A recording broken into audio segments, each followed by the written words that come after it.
Hello again, traders, and welcome back to the Pro Trader Network. In this training video, we're going to touch on some of the advantages and disadvantages of swing trading. And although the advantages clearly have their appeal, the disadvantages can be some of the most challenging things we will ever face as a trader. I define swing trading as trading on either the 4-hour or daily charts. Unless I see a perfect setup on the daily charts, I'm actually looking for swing trades on the 4-hour charts.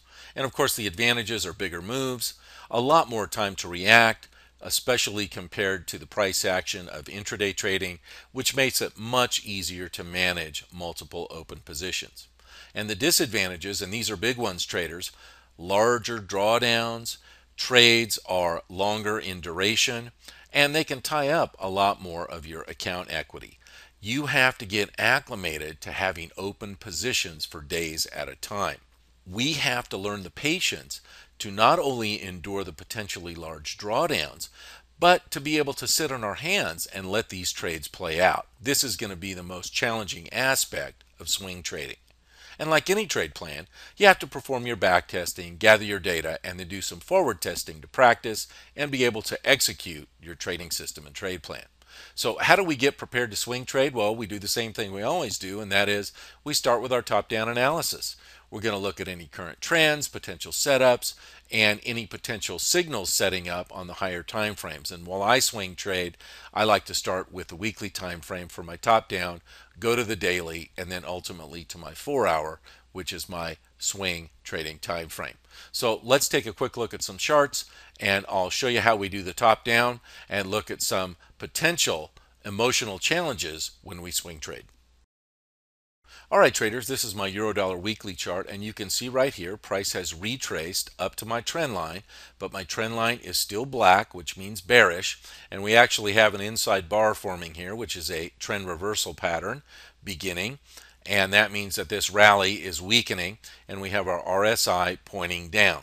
So right now, bearish bias on our weekly time frame. Let's look at our daily chart.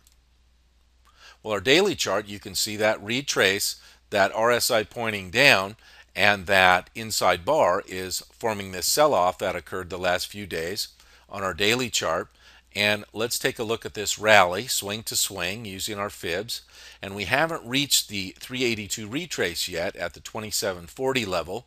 If you're a fib trader, you might be looking at this 382 as your first profit target, and then perhaps at this 618 as your second profit target.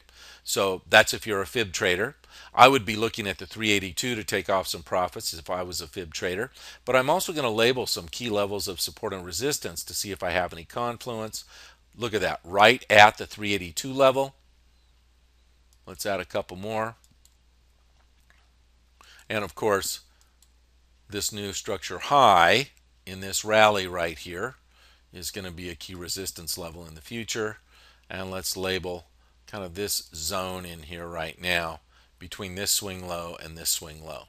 So some key support and resistance areas. Again, traders looking for some ranges here for potential confluence. Now let's look at our trading time frame, which is the 4-hour chart. All right, price kind of hanging out right in here in this range. You can see here previous resistance, didn't quite retest it here, and right around this 2800 or 2850 level, we've got some support working in there. Let's put a support and resistance line in that zone. And the first thing that I look at, traders, let's look back a little bit on this chart. Clearly we had this rally, which we saw in our daily chart. This is the retrace that is happening right now. Price is going to either do one of three things. It's going to continue to get stuck in this range right here. It's going to come down to the 382 and continue the sell-off, or it's going to get stuck at this level of support and perhaps bounce. I don't know. Those are just things that I am surmising at the moment based on what I see. But let's look back right here. Let's make some assumptions, and I want to show you an example of how difficult it can be to sit on your hands when you swing trade. Let's assume right here that we're in this overbought area and our RSI crosses below our trade signal line and we get short right here, traders, on the close of this candle. And let's say we get short right at the, call it the $1.30 even handle. Now look at what happens about 4 candles later, price comes all the way back up and retests this previous level of resistance or this previous high. The question you have to ask yourself is, what are you going to do if you got short here at the $1.30 even handle and price is 70 pips drawn down at 31.70 while it's retesting this high? Think about that for a minute and we'll put in some stops. Okay, where would we put our stops in? Let's assume that our stops are 2 ATR. I happen to know that this candle was a 49 ATR, so that's 98 pips. Let's put it right in here. 31.19. I'm just kind of guessing here, traders, just to give you a visual. But now let's take a look. How are you going to feel when price is about 20 pips away from your stop? And look at what happens. That candle closes not far from our entry, well, at least a lot closer, and then price begins the sell-off. And if you're trading 2 ATR, again, just visually guesstimating, 2 ATR, 4 ATR for profit targets, if you can withstand that drawdown and not panic and sit on your hands, it takes 1, 2, 3 days to reach your first profit target, and then another day to attain your second profit target. If you're using fibs, it's been 10 days already, and you still haven't attained the 382 retracement. Now, I'm not saying ATR has advantages over fibs. But what I'm saying is you have to back test and forward test and look at how your system's going to perform and then incorporate either fibs or pivots or ATR or some formulation of stops and profit targets that will accommodate your personality so that you'll be able to emotionally endure this potential drawdown right here of 70 pips and then be patient enough to let target 1 be attained, stops to break even, target 2 be attained. This is the greatest challenge that new traders have in swing trading. They do not have the patience to let these trades play out. And like I said, traders, are you willing to sit on a position for 10 days and look at all this open position profit that you would have had, woulda, coulda, shoulda, 200 and almost 60 pips, 256 pips, and you still haven't attained your first profit target? Do you have the patience to let this trade play out while you've had as much as 256 pips of open position profit? Remember, you don't book a profit or a loss until either you're stopped out or your profit targets are attained.